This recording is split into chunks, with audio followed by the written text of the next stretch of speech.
Gemeente in 500 voor Christus, dis 2500 jaar terug, maak die groot Griekse filosoof Heraklitus een van sy baie bekende opmerkings en uitsprake van daardie tyd, toe hy sê, die wêreld word geken deur alles wat voortdurend verander.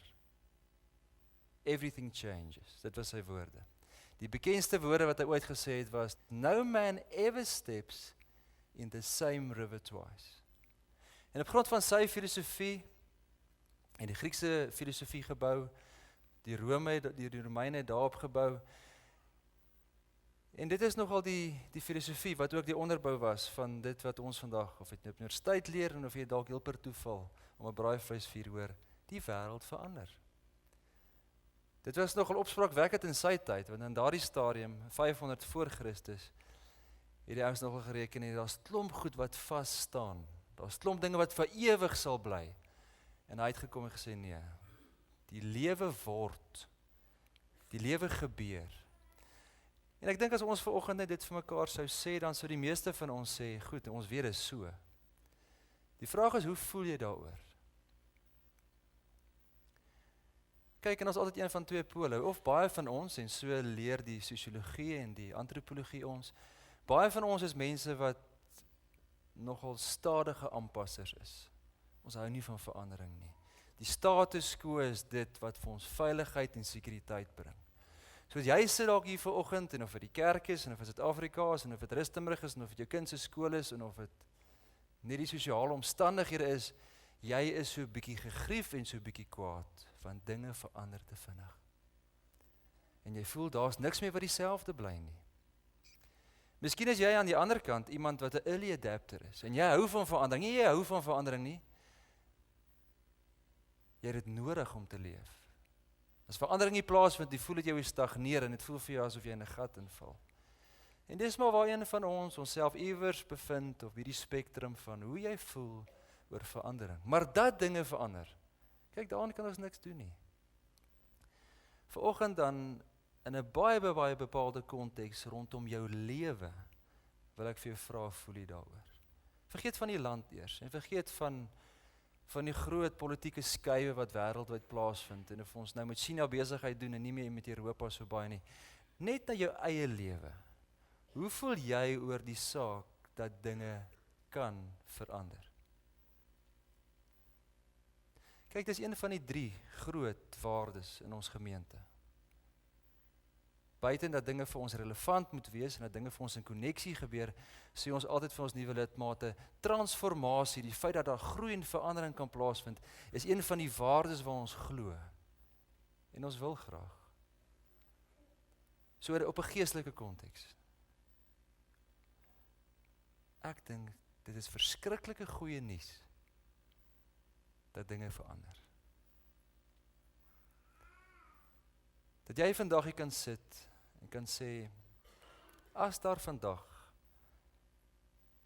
plekke of tye of ruimtes, of gevoelstoestande in my hart is, weet ek, dit is dank Vader nie vir ewig nie. Dit kan verander. En dis die tema wat ek vanoggend in 'n tyd na Pinkster met u wil deel, die subtema van vanoggend sal wees, is van bouvalle na beloftes. So met die hele gedagte dat, dis die storie van die Bybel, dat God bouvalle kan vat. En in daardie bouval, in daardie ruïne, in daai pyn, is daar altyd 'n belofte. So stel jouself vanoggend oop daarvoor, hoe dit ook in jou lewe teenwoordig gaan kom. Ons gaan 3 tekste lees. Die hoofteks wat ook vanoggend ons preekteks is Esra 9. Kom ons lees saam. Esra sê, nou, 'n kort oomblikkie het daar vir ons genade gekom van die Here ons God. Hy het die klompie van ons laat vrykom en ons hier in sy heilige plek vastigheid gegee. Ons God het ons weer laat lewe, ons 'n oomblik laat asem skep na ons slawerny. Ons was slawe, maar God het ons nie slawe laat bly nie. Hy het die Persiese konings goedgesind gemaak teenoor ons. En hulle het ons die kans gegee. Ons kon die tempel van God opbou. Ons kon hom uit sy ruïnes laat herrys. Ons het toevlug gekry hier in Juda en Jerusalem. So dis die eerste teks. Die tweede teks, baie bekende teks in Johannes 11. En voel hoe daar iets in jou binneste skuif as ons hierdie teks lees. Met die gedagte van inbouvalle is daar beloftes. Jesus sê, neem die steen weg. Martha, die suster van die oorledene, sê toe vir hom, Here, hy ryk al, want hy sal 4 dae dood. En Jesus sê vir haar, het ek nie vir jou gesê, as jy glo, sal jy die heerlikheid van God sien nie. Hulle neem toe die steen weg waar die oorledene lê. En Jesus het sy oë opgeslaan en gesê, Vader, ek dank U dat U my verhoor het. En ek het geweet dat U my altyd verhoor, maar terwille van die skare wat rondom staan, het ek dit gesê, sodat hulle kan glo dat U my gestuur het. En nadat hy dit gesê het, het hy met 'n groot stem uitgeroep, Lazarus, kom uit. En die oorledene het uitgekom, aan hande en voete met grafdoeke gebind. En sy gesig was toegedraai met 'n doek. Jesus sê vir hulle, maak hom los en laat hom gaan. Gemeente, nou is daar 'n baie bekende teks in Filippense 4 en ek het juis vanoggend gekies vir die Amplified vertaling. Ek dink juist so met die Afrikaanse vertaling, die 83 vertaling in besonder vir ons net al te gewoon geraak het, dat ons nie meer dit hoor nie. So hoor wat word hier vir jou gesê, as ons praat oor bouvalle en beloftes.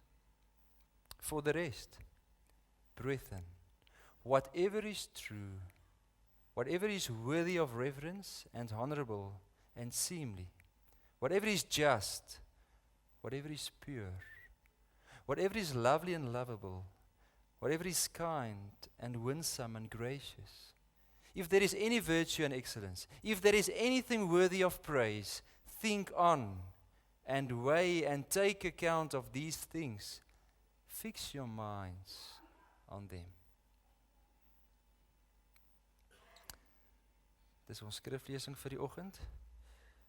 As ons vanoggend saam dink oor bouvalle en beloftes.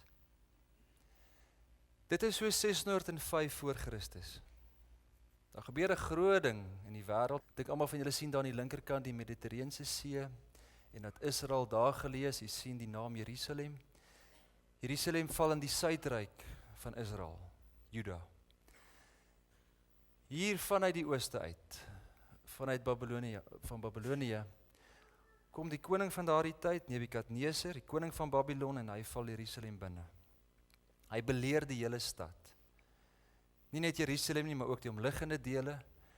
En daar's groot dinge wat daar gebeur. Hy vra groot belastings. Hy sê vir die ouens, julle doen hier net wat ek sê julle mag doen. En daar's groot oproer. Vir 4 jaar lank leef die Israeliete onder die mag van die Babiloniërs, onder die mag en die regering van Nebukadneser. Maar vir 4 jaar later sê die koning van Israel, Jojakin, dit kan nie.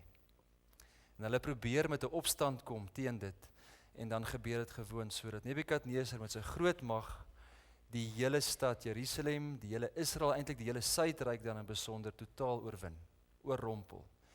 So die hele Jerusalem word totaal platgeslaan, 'n kunstenaarsuitbeelding. Dis maar hoe iemand dit sou uitgebeeld het, toe die Babiloniërs gekom het en net die stad totaal al geplunder het.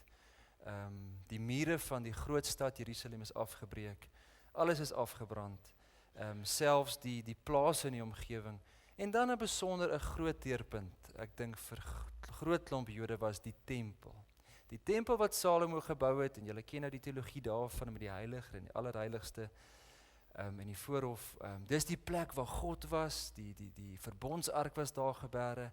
Dis die plek waar die jaarlikse versoening plaasgevind het. So al daardie dinge het daar gebeur. Totaal al platgeslaan, vernietig, weg. En dan word die meeste, al die vernaamste en die leiers van daardie tyd, word weggeneem na Babylon toe. 1450 kilometer. Dat is hier vanaf Kaap toe. Word die ouens hier waarskynlik per voet aangejaag. So dit sou hulle lang gevat het, maande. En kom hulle dan in 'n plek wat ons nou vandag ken as Ila. Dis vandag so 85 kilometer suid van Baghdad. En daar's nog gedeeltes van die ou stad Babylon wat ons vandag nog daar kan sien. Vandag in Irak, en vandag al wat jy daar sal kry is hoe die Irakiese daar woning probeer maak, maar met 'n klomp Amerikaanse soldate, die volgende 2 skyfies wys die stad dan net hoe hy vandag lyk, 'n baie groot stad. So Jerusalem is 'n bouval. Almal is hier in Babylon. Vir 58 jaar leef die mense in 'n Babiloniese kultuur met 'n vreemde koning met vreemde gebruike. Nou ek dink die meerderheid van ons wat hier sit is onder 58 jaar vanoggend. Ek dink as ons hande se opsteek, nê. So as jy 58 jaar of jonger is vandag en jy is gebore in daardie tyd, is jy gebore in 'n vreemde land, 1500 km ver weg van die plek waar jou mense vanaf gekom het. Jy het stories gehoor, maar jy weet niks. Jy weet niks van 'n tempel nie. Jy weet niks van Jerusalem nie. Jy weet niks van eintlik die hele ou Israel en die plek waar jou mense groot geword het, waar God die beloftes gemaak het en waar koning Dawid was en koning Saul en al die mooi dinge wat jy oor vertel word. Jy weet nie hoe lyk dit nie. Jy waarskynlik dan sou jy in Babylon gebore gewees het, jy sou deel gewees het van Babylon se kultuur, jy sou daar skool gegaan het, en dalk sou 'n oupa of 'n oupa grootjie of iemand jou dalk vertel het van wat gebeur het. Miskien iets vertel het van 'n groot versoendag, van 'n God wat in 'n tempel bly, en hoe jy as gelowige ook offer moet bring aan 'n God, maar dis verby.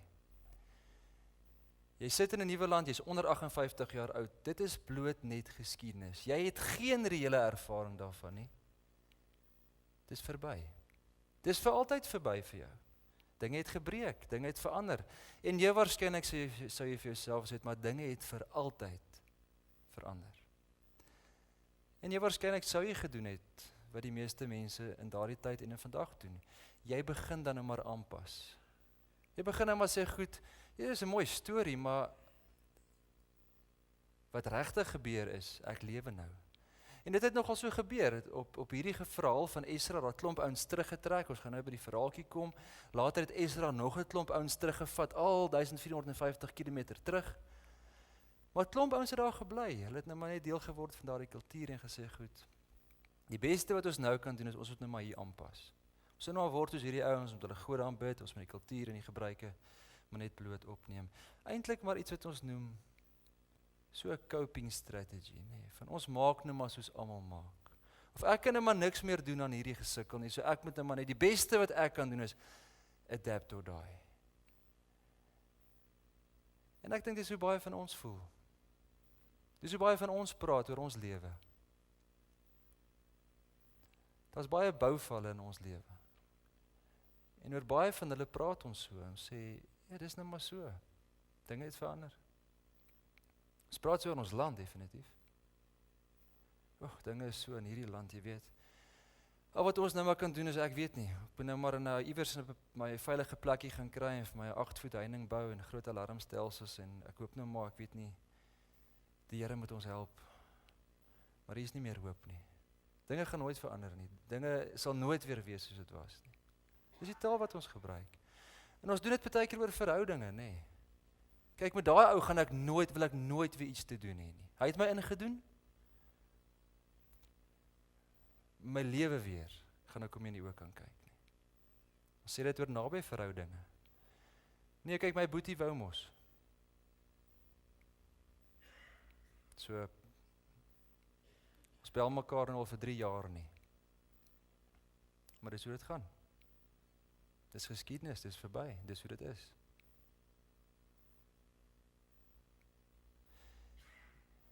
Weet my huwelik is nou al vir 10 jaar op 'n slegte plek. Dis maar hoe dit is. So nou koop ons maar net, survive maar so van oggend tot aand. Dis baie nie te veel nie. Maar dis maar hoe dit gaan. En dis die taal wat ons praat. Ons probeer nou maar net oorleef in 'n land of in 'n huwelik of in 'n verhouding of in 'n wêreld wat stikkend is.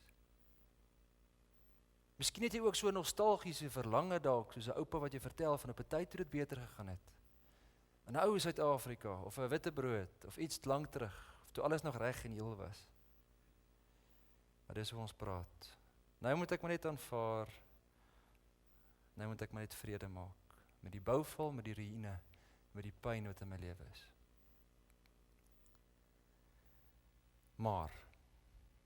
En hoor vanoggend, dis 'n groot maar. Hy's gebuld op my papier hier. Dis 'n maar wat sê, dis nie wat die verhaal van die Bybel en die God van die Bybel en die God van vandag vir ons leer nie. Dis nie die waarheid nie. Baie van ons probleme, en luister mooi, baie van jou uitdagings, baie van jou moeilikheid in hierdie wêreld, al kom dit 'n lang pad, al kom dit al vir 10 jaar, al kom dit al vir 20 jaar, kan in 'n oombliekie verander. Dis die boodskap van die Bybel. Ja, ons sê dit baie keer in ons gemeente, nê, dat die lewe na herstel is 'n lewe op 'n reis en is 'n lang pad. Ja, daar's klomp bakens, maar daar was een moment in jou lewe, of daar's een moment in jou lewe nodig om 'n nuwe lewe te begin. Die verlore seun het nog nie teruggegaan na sy pa toe nie, maar daai moment toe die Lukas 15 sê, hy het tot homself gekom en gedink en gesê, ek sal teruggaan, daar het sy lewe verander. 'n Kort oomblikkie kan alles verander. Dis die storie van die Bybel. Dis die storie waarna toe jou storie ook na uitgenooi word. Wat het in hierdie verhaal gebeur? En ek wil jou regtig gaan uitnooi. Esra, die is net 9 hoofstukkies, gaan lees of 10 dalk, nie seker nie. Gaan lees dit by die huis. Dis 'n ongelooflike mooi verhaal. Die hele verhaal van Esra, van hierdie ouens wat regtig groot moeilikheid het. En dan sê Esra aan 'n kort oomblikkie. Dit het hulle 4 jaar gevat om by die tempel te gaan herbou, maar in 'n kort oomblik gebeur daar iets. Daar kom 'n vreemde koning, koning Kores van Persië. Hy kom en hy kom oorwin die Nebukadneser en die Babiloniërs. En in 'n kort oomblikkie, in 'n moment, oornag verander alles. Daar's 'n nuwe koning, daar's 'n nuwe mag. Hy sê vir hulle oornag, "Hey ouens, julle moet teruggaan. Hoekom is julle in my land? Gaan terug Jerusalem toe. Weet jy wat? Ek gaan vir julle betaal. Ek gaan vir julle al julle goed teruggee wat ek ooit by julle gevat het." En gelees daar in Esra. Daar's duisende bakke van goud en van silwer en hoeveel, en daar stuur hy hulle terug. Hy sê, "Ek sal betaal dat julle die tempel weer gaan herbou in 'n oomblik." 4 jaar later is die tempel eers herbou. Maar in 'n oomblik het dinge verander. 58 jaar. 58 jaar se gesukkel, 58 jaar se verlies, gebeur dat hulle weer kan gaan bou. En ek dink die uitdaging is vanoggend dat ons sal hoor, dit mag ook ons storie wees. So baie persoonlik, waar is daar dalk 'n bouval in jou lewe wat jou in die gesig staar? Dis dalk jou gesondheid. Dalk is jy oud. Dis dalk jou leefstyl. Dalk die gewoontes in jou lewe, dinge waarmee jou lewe volmaak. Dalk is dit verhoudings. Dalk is daar een verhouding. 'n Bouval. Dis dalk jou finansies. Die verhaal van die Bybel sê dat daar is 'n groter narratief. Dat die bouval eintlik net in die middel is, maar net 'n oomblik is van dinge wat op pad is om te herstel. Ek meen, dis die verhaal van Eden, nê? Alles mooi in die paradys en dan's daar bouval.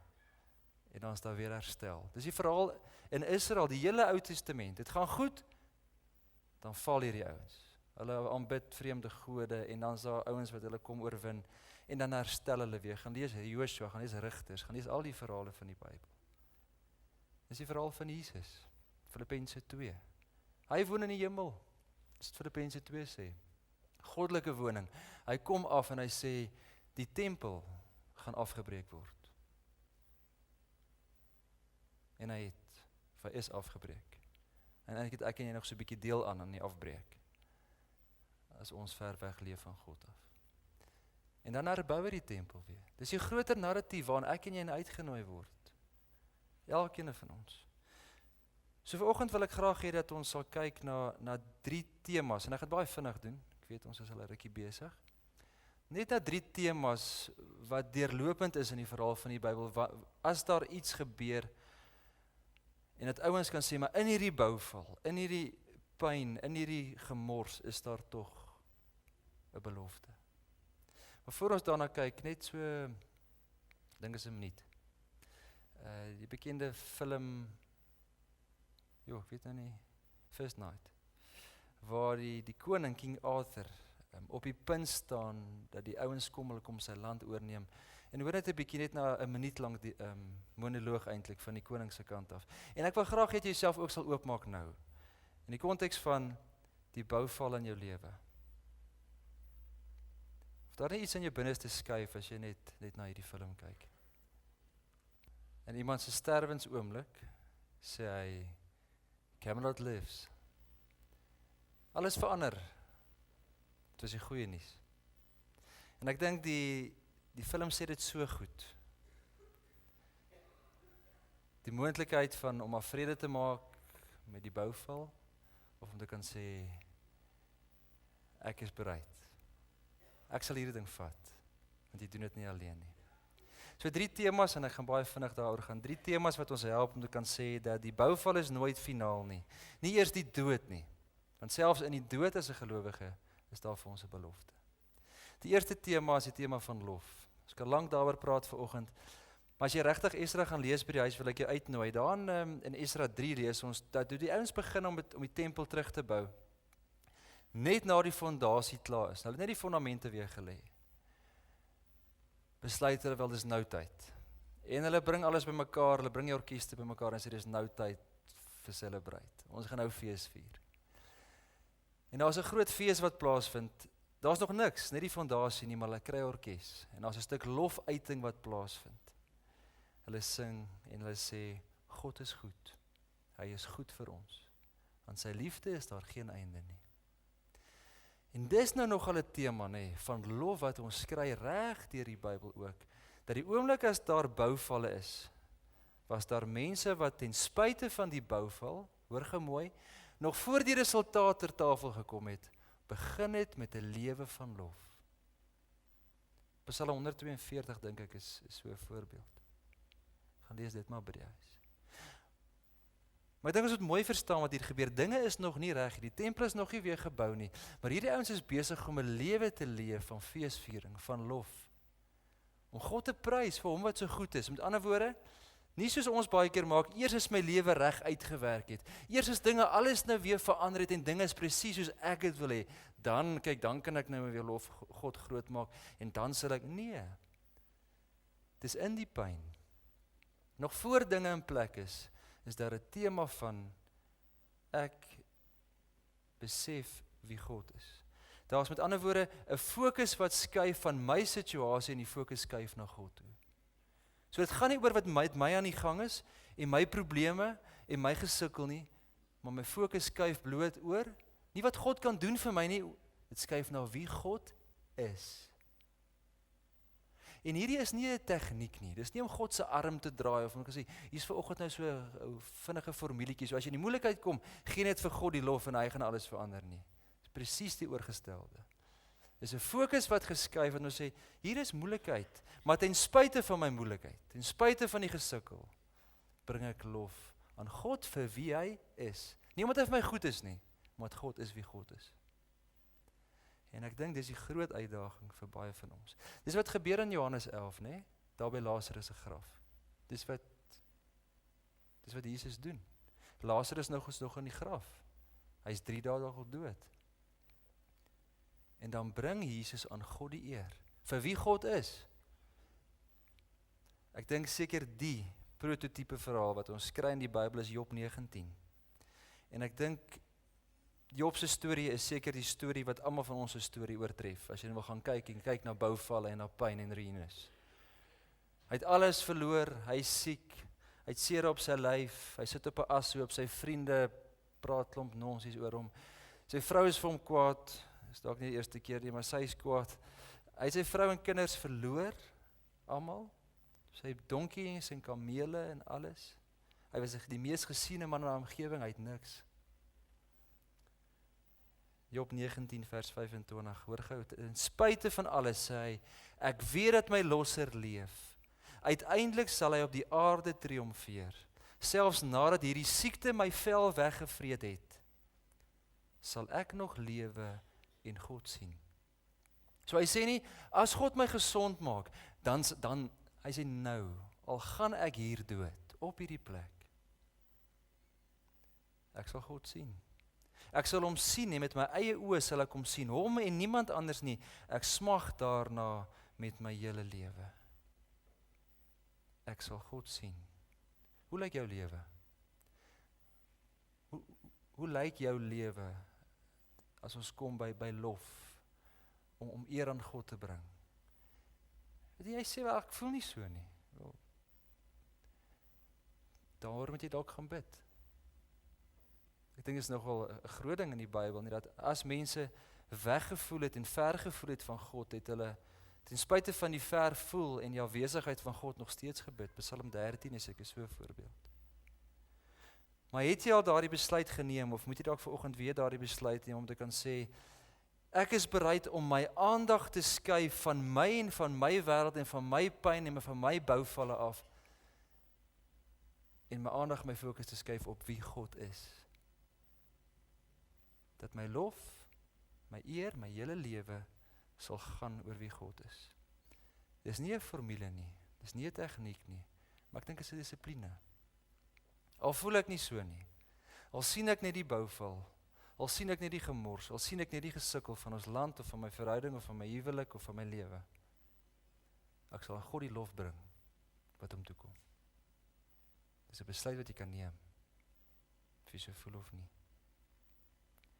Tweede tema wat ons kry, wanneer beloftes teenwoordig kom in bouvalle, is wanneer daar goeie woorde kom. En daarom kan jy by die huis ook gaan lees Haggai en Sagaria, want in hierdie Esra verhaal, in hoofstuk 5, sê Esra, en die mense het moeilikheid gekry en hulle het gestop met die bouwerk. Vir 'n hele aantal maande was daar geen bouwerk in die gang nie. En nou kan jy dink wat gebeur daar. En toe kom daar twee persone, Haggai en Sagaria, en hulle begin toe hierdie mense moed inpraat. Hulle gee vir hulle goeie woorde. En nou kan jy Haggai en Sagaria gaan lees oor wat hulle gesê het vir die ouens. Vir 'n klomp goed gesê. Gesê sê ouens, hierdie ding dat julle dink die Here wil hê ons moet later begin bou. Julle hoor die Here verkeerd, julle moet nou begin. Die keuses wat julle moet maak, moet julle nou doen. Of hulle het vir die ouens gesê, hierdie storie dat julle te veel aandag gee net aan julle eie huise. En nie die tempel wil herbou nie, dit moet nou eind kry. God vra jy moet eers die tempel bou, dan moet julle julle eie huise gaan bou. Haggai sou kom en sê, al wat ek sê is dat God sê, hy is by julle.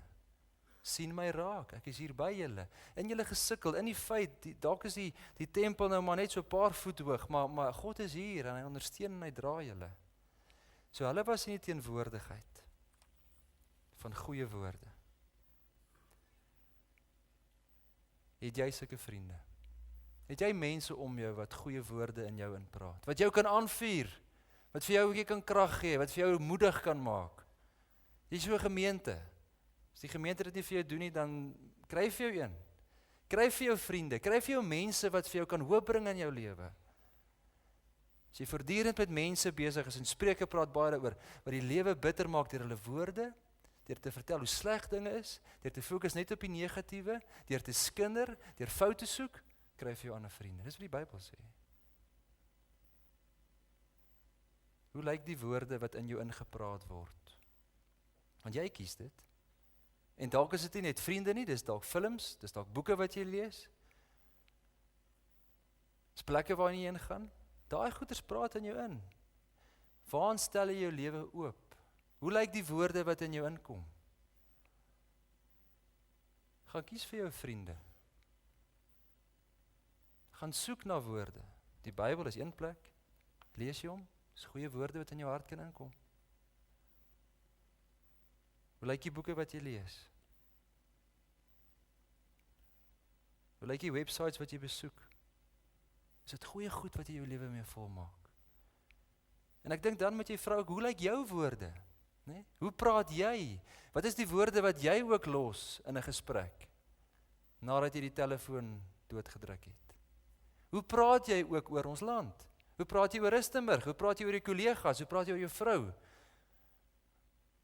Hoe praat jy? Wat is die woorde wat ons nalat?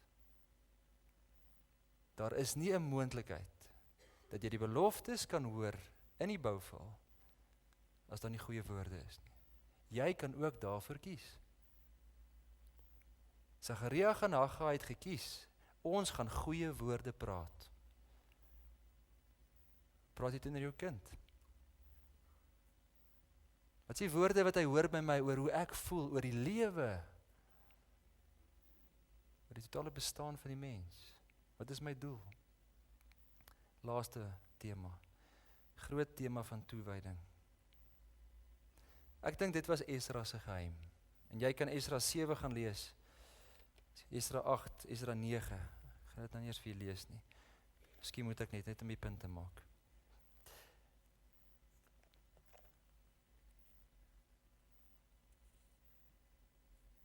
Maar dan moet ek hom eers kry, nee.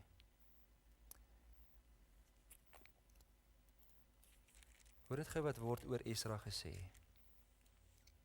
Esra het hom gewy aan die wet van die Here.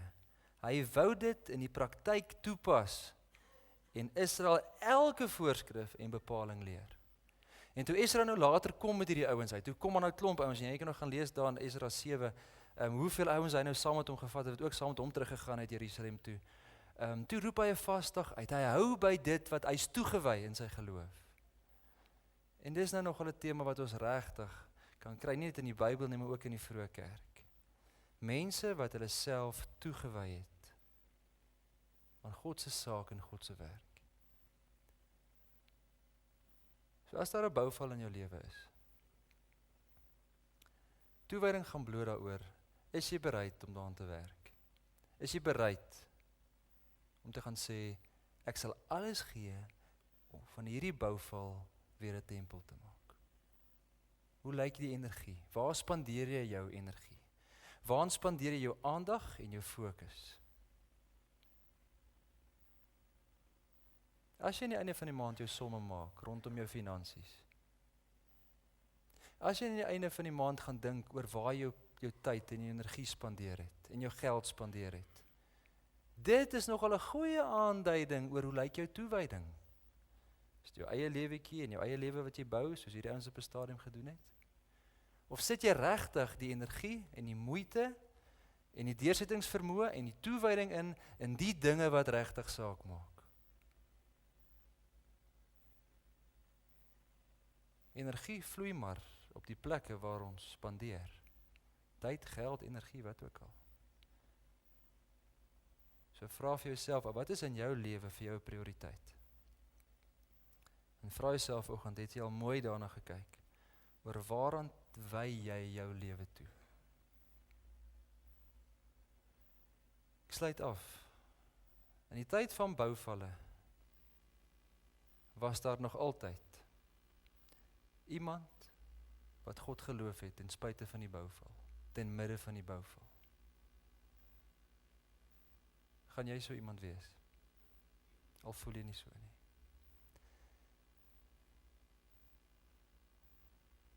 Daar was altyd iemand wat ten spyte van die bouval nuwe woorde gesê het, nuwe hoop gehad het, goeie dinge gesê het.